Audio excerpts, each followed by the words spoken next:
हर apartment building में लोग एक दूसरे को देखे बिना ही एक दूसरे के रास्ते से गुजरते हैं। रात जब चिंताएं भारी पड़ जाती है और आराम दूर दूर तक महसूस होता है, अजनबियों के दिल चुपचाप रोशनी की तलाश करते हैं, भले ही उन्हें इसका एहसास न हो। ये है प्रिया। उसके घर का वाईफाई काम करना बंद कर दिया है और उसे नेटवर्क की जरूरत है। लॉबी ही एकमात्र ऐसी जगह है जहां थोड़ा बेहतर नेटवर्क मिलता है।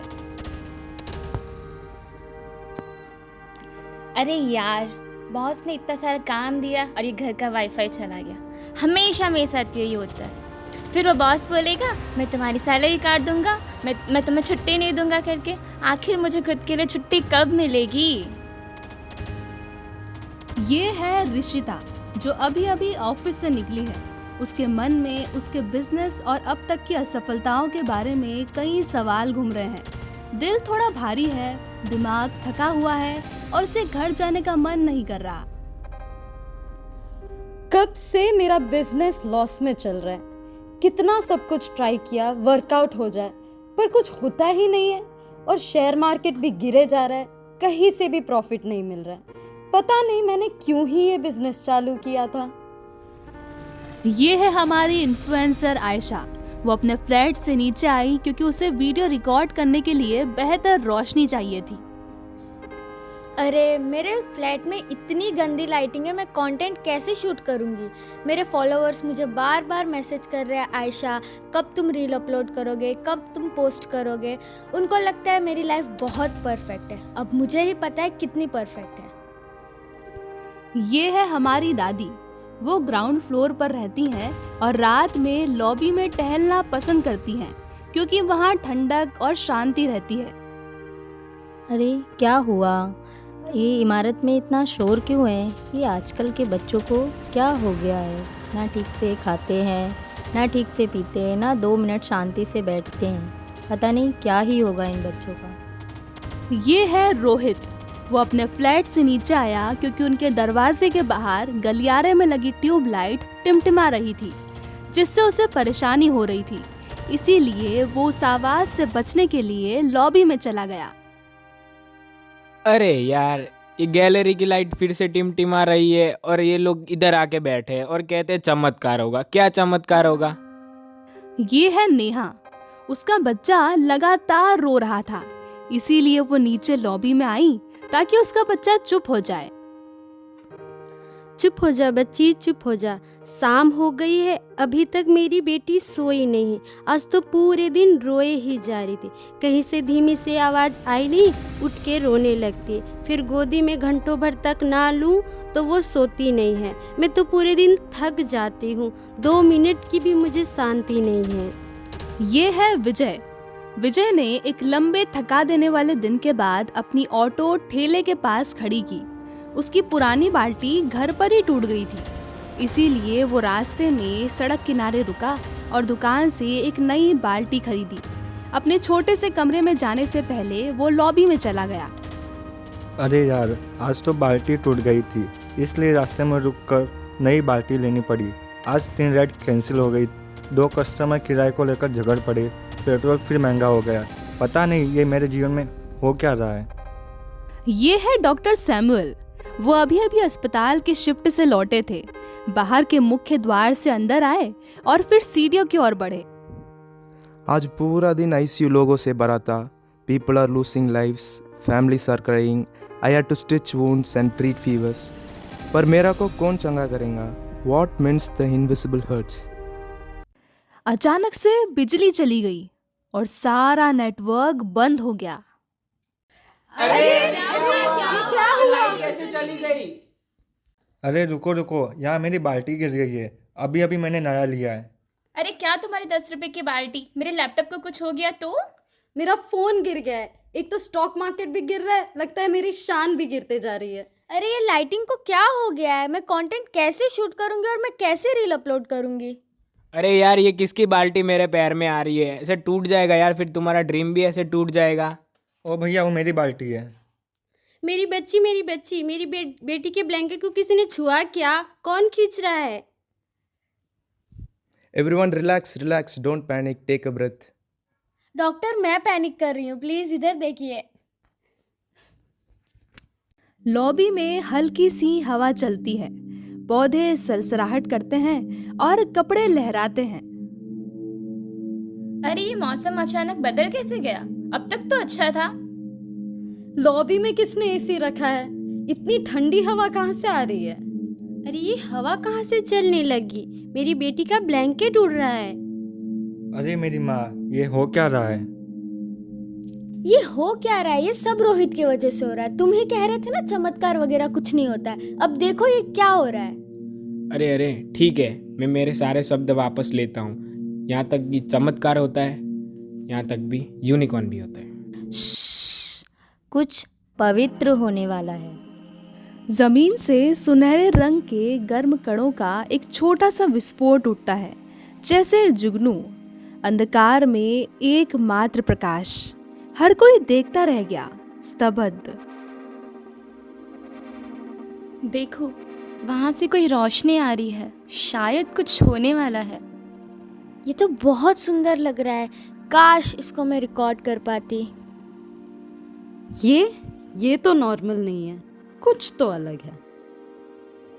हाँ सच में यहाँ किसी की अग्निमय उपस्थिति महसूस हो रही है, जैसे कोई दिलासा दे रहा हो। This is definitely not man-made. बिना बिजली के रोशनी, बिना आँख के गर्माहट, बिना चले कदमों के निशान, ये दिल मेरा इसे पहचानता है। वह गोला अचानक से एक गर्म सुनहरी चमक में बदल जाता है। चमक के अंदर एक छाया चलती है, धीरे से जानबूझकर। अब सुनहरी किरण में पूरी तरह से दिखाई दे रहा है, शांत, शांतिपूर्ण, अटल। लॉबी में सन्नाटा पसरा है, मानो सांसें थम गई हो। हर कोई घूरता है, कोई घबराता नहीं, केवल आश्चर्य। अचानक आई शांति में जब दुनिया की भागदौड़ दूर हो जाती है, तब हृदय सुनने लगता है।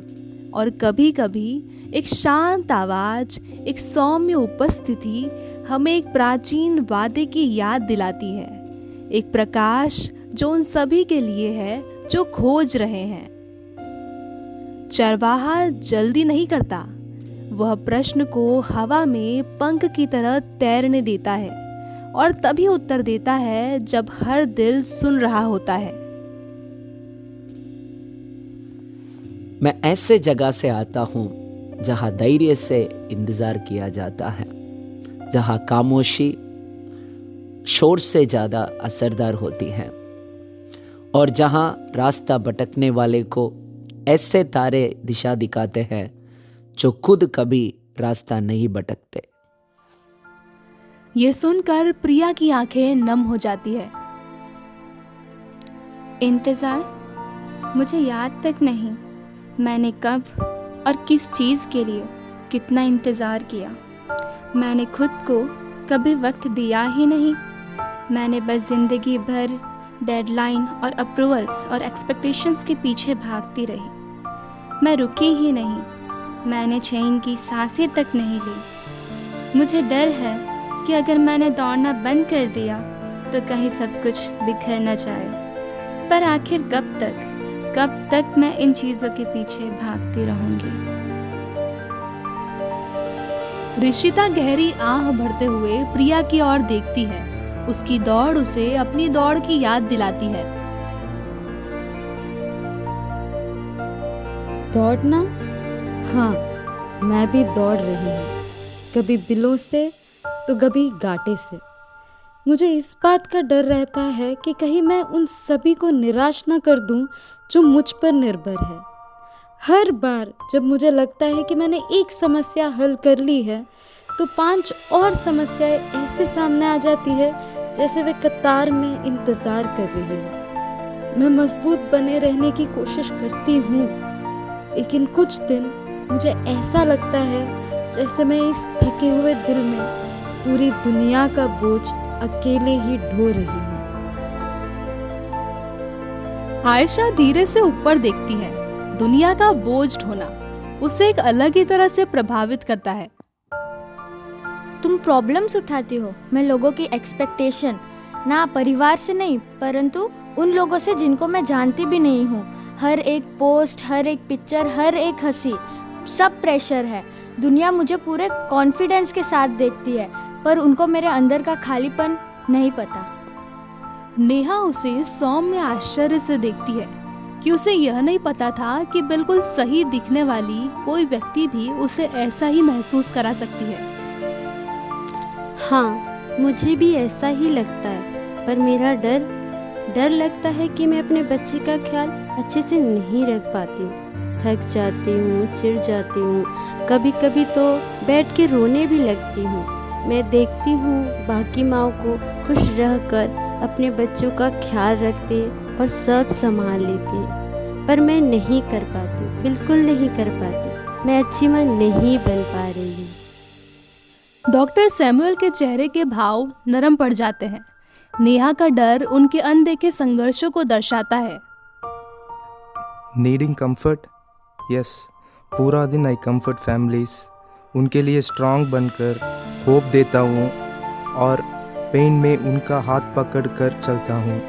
पर कुछ रातें ऐसे होता है जगन एवरी लाइफ जो मैं सेव नहीं कर पाता, वो वेट मेरा चेस्ट पर आ बैठता है। लोग मुझे स्ट्रांग बोलता है, पर कुछ दिन I don't even feel human. I am tired of pretending कि मैं ब्रेक नहीं होता। विजय धीरे से सिर हिलाता है, हॉस्पिटल संबंधी हिस्से की ओर नहीं, बल्कि मजबूत होने का दिखावा करने के दर्द की ओर। मजबूत बनने का नाटक, ये तो मेरी पूरी ज़िंदगी है। घंटों घंटों ऑटो चलाना, उदास बैठे हुए ग्राहक को हंसकर जवाब देना, ऐसा दिखाना कि कोई फ़र्क नहीं पड़ता। हर हफ्ते ऑटो ठीक करवाता हूँ, हर रुपए को बचा कर रखने की कोशिश करता हूँ, इज्जत संभाल कर चलने की कोशिश करता हूँ। कोई तो देखे कि मैं कितना थका हुआ हूँ।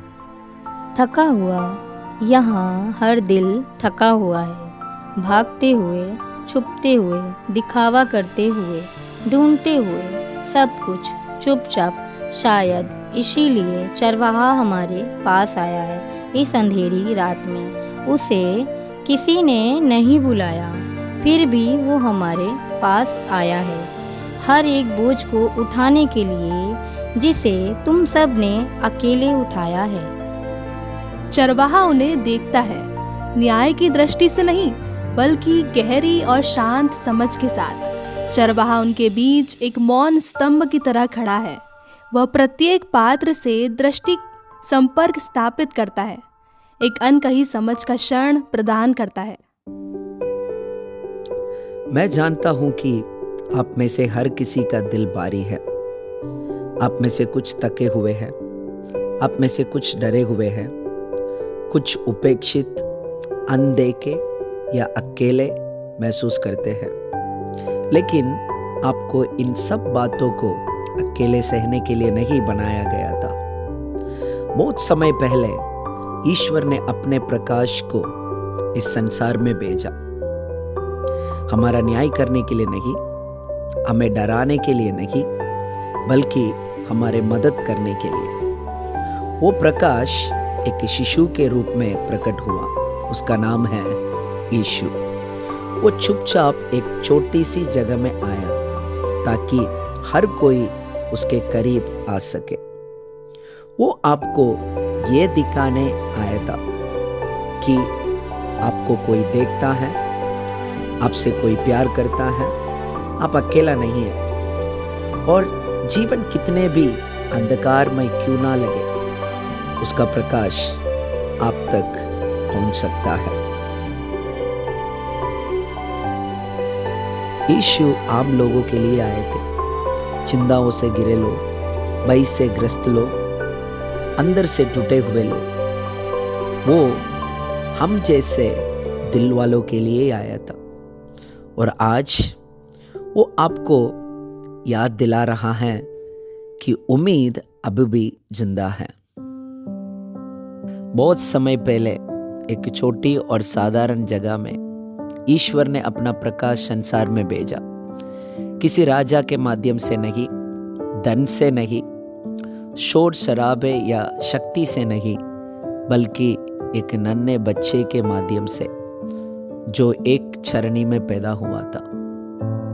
वो बच्चा उन लोगों के लिए आशा लेकर आया जो निराशा में डूबे हुए थे, उन लोगों के लिए शांति लेकर आया जिनके दिल व्याकुल थे, और एक ऐसा प्यार जो वास्तव में आप में से हर एक को वैसे ही देखता है जैसे आप हैं। उनका जन्म शोर से भरा या भव्य नहीं था, वो शांत था, सौम्य था, जैसे घोर अंधेरी रात में एक कोमल रोशनी चमक रही हो। और वो केवल खास लोगों के लिए ही नहीं आया था, वो हर उस व्यक्ति के लिए आया था जिसने कभी थकान, खोया हुआ महसूस किया हो, डरा हुआ हो, यार जिससे शांति की आवश्यकता हो।